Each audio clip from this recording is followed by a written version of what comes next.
Hey, ¿qué onda? ¿Cómo estás? Bienvenido a tu curso de FL Studio 20. En este episodio vamos a ver lo relacionado con otro efecto que es muy importante para sobre todo la mezcla, y esta es la compresión y la limitación. Vamos a verlo. Tengo aquí el mismo sonido que vimos para el episodio de distorsión y vamos a colocar un compresor. En este caso tenemos varios. Está este que dice Fruity Compressor. También tenemos este que dice Fruity Limiter. ¿Ok? Y vamos a ver los controles básicos. Vamos a empezar con el compresor, que es el más común. Y tenemos estos controles. El primero es el umbral. Aquí también debemos de tener en cuenta que esto trabaja de acuerdo al volumen, parecido a lo que vimos anteriormente con el Wave Shaper. Nosotros tenemos que seleccionar primero un umbral, es decir, un punto a partir del cual el compresor va a comenzar a actuar. Y eso depende del volumen. Por ejemplo, aquí podemos ver que el volumen originalmente cuando entra está más o menos aquí. Podemos ver en la parte de aquí arriba que es aproximadamente menos 7, menos 8 decibeles. Así que nosotros, si ponemos esto por encima, no va a hacer nada, porque el volumen no está llegando a la señal que le estoy pidiendo acá. Pero ya cuando comenzamos a ponerlo por debajo, por ejemplo hay menos 10, el compresor ya se activa. ¿Y qué es lo que va a hacer el compresor? Lo que va a hacer es que el nivel de señal o el volumen del sonido que se está pasando por encima del punto que yo seleccioné en el umbral o el threshold, lo va a disminuir en cierta relación. Aquí dice radio. Y esto es que lo va a dividir. Vamos a suponer que el sonido fuera de, no sé, menos 2 decibeles. Y yo pongo aquí mi umbral en menos 10. Entonces la diferencia son de 8 decibeles. Entonces, en lugar de que la división o que lo que se está pasando sean 8 decibeles, yo puedo seleccionar aquí, por ejemplo, radio. Vamos a ponerle 2 a 1.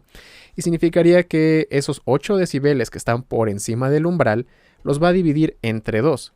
De tal forma que al final, después de la compresión, en lugar de que sean 8 decibeles, serían 4. Eso nos permite entonces controlar el volumen de la señal. Esto es lo que hace el compresor en general. Pones un umbral, seleccionas el nivel de compresión cuando sobrepasa ese umbral y puedes seleccionar aquí otras perillas. Esto lo vamos a ver ahora de manera más gráfica con el Fruity Limiter.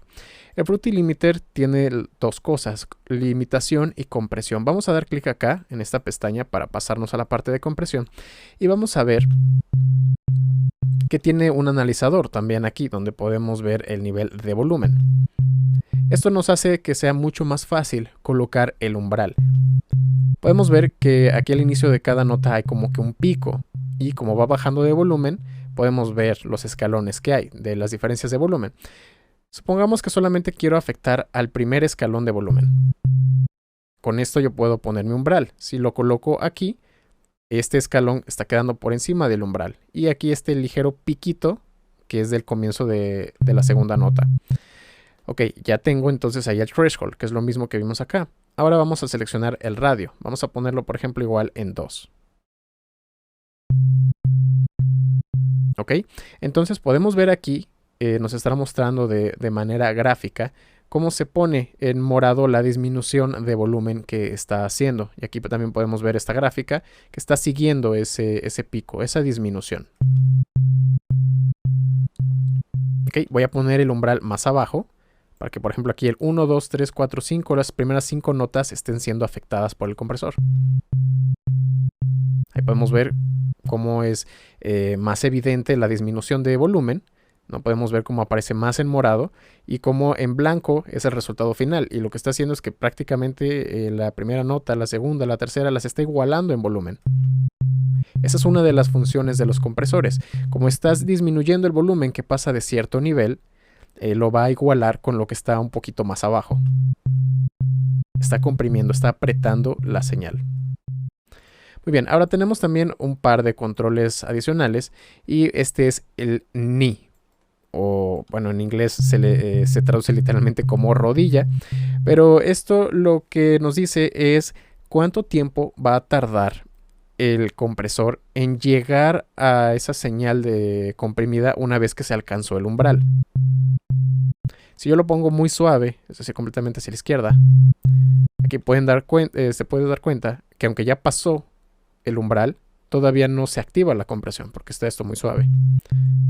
Y conforme yo lo muevo, podemos ver diferentes comportamientos. Si lo pongo completamente hacia la derecha, la compresión se activa de inmediato en cuanto está llegando al punto del umbral. Ahora está combinando la señal original con la señal comprimida.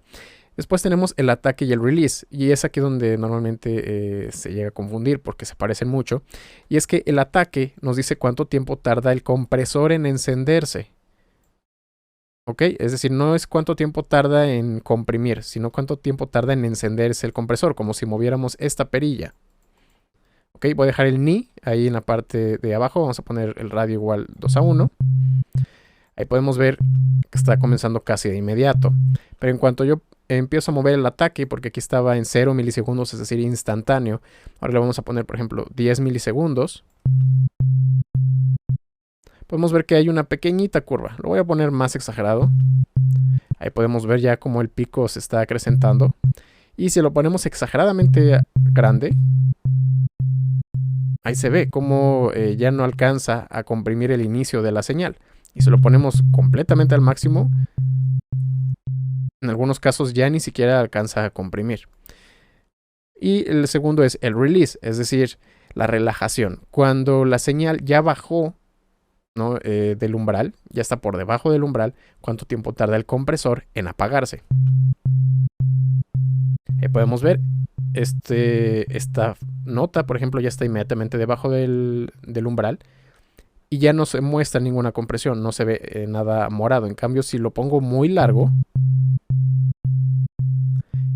baja del umbral y todavía tarda un poquito más en apagarse. Y podemos seleccionar en este caso diferentes tipos de curvas. Hay algunos donde tarda todavía más. Y pueden ver, esto ya está por debajo del umbral y todavía sigue comprimiendo, porque la curva que puse, esta línea azul, es bastante larga. Entonces toda esta combinación de ataque, release, tipo de curvas, el radio, el ni, etcétera, pues nos permite poder controlar con mucha precisión cómo queremos que se esté comprimiendo una señal. Ahora, tenemos la limitación. Voy a regresar todo esto a 0. Y la limitación es básicamente como si tuviéramos un compresor activo, pero con el radio a un valor inmenso, prácticamente infinito. De tal forma que cuando el volumen pasa del techo o del ceiling, en este caso nomás dice seal, lo comprime al instante. Aquí se puede ver como hay esta línea cuadrada. Y no es lo mismo que si yo pongo aquí el threshold y pongo todo el ni, todo el radio. Se parecen, pero hay como que cierta inclinación aquí todavía. En cambio, con la limitación, pues es instantáneo. Y esto puede ocasionar que sí, tengas un control muy rápido, muy estricto de la forma de onda, pero puede causar distorsión. Pues esto se parece mucho a lo que vimos con WebShaper, que llegando a cierto nivel, si pones una línea recta, lo está cortando de golpe. Eso es básicamente la limitación. Y bueno, esos son los controles. Hay muchas utilidades que se le puede hacer a esto, tanto para los sonidos solos como en conjunto. Se le puede aplicar, por ejemplo, a lo mejor a solamente una tarola, o se le puede aplicar solamente a la voz, pero también se puede aplicar a varios sonidos al mismo tiempo. Y eso lo vamos a ver un poquito más adelante de cómo funcionan los envíos y los submixes, canales de submezcla dentro del mixer. Así que nos vemos en la próxima.